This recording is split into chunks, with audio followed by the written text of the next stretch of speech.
Bueno, estamos conversando con nuestro querido amigo Claudio Fantini. Hemos analizado juntos el episodio que ocurrió en Bielorrusia con un avión que fue bajado por un avión, fue obligado a descender por un avión militar de un MiG ruso en Bielorrusia para detener a un periodista, y miramos ahora un episodio completamente imprevisto, por lo menos por mí, que está ocurriendo en Perú, que ocurrió ayer, entiendo, con una reaparición de un grupo vinculado al famoso y tenebroso Sendero Luminoso. Claudio, gracias por esperarnos. No, por favor, un gusto, Marcelo. ¿Por qué es tan importante el tema, Claudio?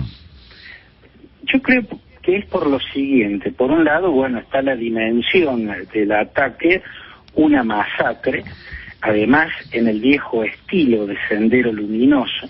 Sendero Luminoso nace en 1980 y se presenta colgando perros muertos en el alumbrado público de las aldeas del Valle de Ayacucho, y actuaba también como una fuerza de inquisición criminal contra el pecado, la lujuria, la delincuencia. Fue una suerte de imitación de lo que fue el Khmer Rouge en la década del 70 en Camboya, ¿no? Esa guerrilla monstruosa que lideraba Pol Pot y que cometió un genocidio. Bueno, Sendero Luminoso actuaba con el espíritu de Pol Pot, ¿no? O sea, masacraban campesinos, asesinaban campesinos, porque los acusaban de no apoyar su causa, que era la causa de la revolución, ¿no? Fue fundado por dos filósofos, dos profesores de la Facultad de Filosofía de la Universidad de Ayacucho, Abimael Guzmán y Osman Morote, y a partir de los 80 empezó su accionar sangriento, que llegó hasta las puertas mismas de Lima, porque en la capital peruana, en esas ciudades satélites muy pobres que rodean a la capital, llegó a tener presencia muy organizada esta guerrilla que se proclamaba maoísta.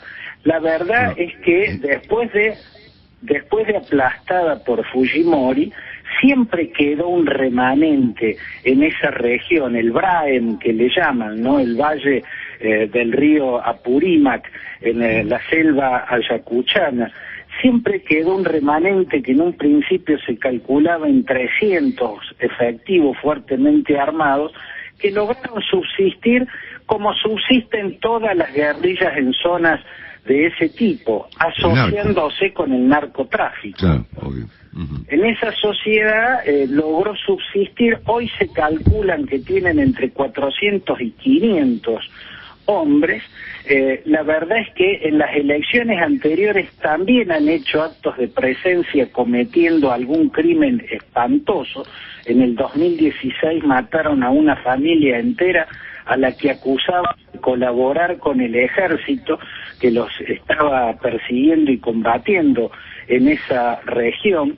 Siempre en las antesalas de las elecciones aparecen para dejar en claro que todavía existen y que son una guerrilla con un objetivo político y no lo que en realidad son, que es un brazo militar del narcotráfico, más allá del nombre que se pongan.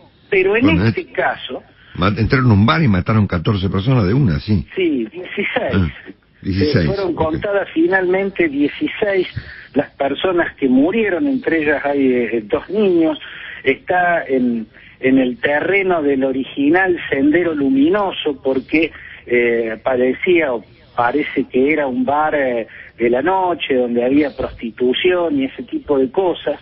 Entonces se vuelve a presentar como la fuerza moralista que castiga de la manera más brutal todo tipo de vicio, ¿no? Pero lo hace en este caso no solo para dejar constancia de que todavía existen y tienen objetivos políticos y no solo delincuenciales, como fue en las ocasiones anteriores, sino que presentan un documento, Marcelo, que es sumamente inquietante, porque en ese documento, presentándose como el militarizado Partido Comunista del Perú, llaman a no votar en lo que califican como una elección burguesa, pero Pedro Castillo no lo nombran, la nombran a Keiko Fujimori. O sea, el documento dice que Sendero Luminoso va a considerar una traición votar por Keiko Fujimori. Por lo tanto, lo que está haciendo Sendero Luminoso es decirle a los peruanos a quién no deben votar, es decirle a los peruanos cuál de los dos candidatos que el siguiente fin de semana van a pasar al balotaje no debe, es el enemigo de Sendero Luminoso. Lo curioso es que cualquiera se da cuenta, Marcelo, que de este modo no perjudica a Keiko Fujimori, sino exactamente todo lo contrario.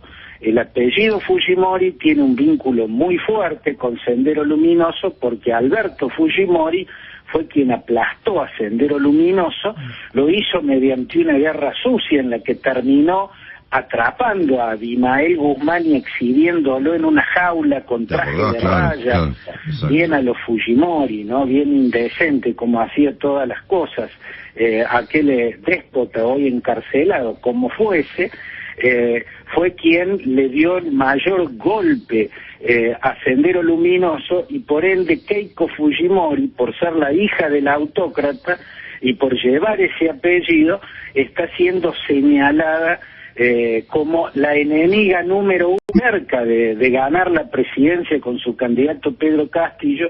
Ha sido señalado de tener vínculos con organizaciones ligadas a los remanentes de Sendero Luminoso que actúan en el Valle de la Purímac, en la región de Ayacucho. Por ende, esta reaparición de Sendero Luminoso es particularmente oscura e inquietante por su significación política todavía indescifrable, además de por la masacre que es un sello de esta banda a lo largo de toda su sangrienta historia, ¿no?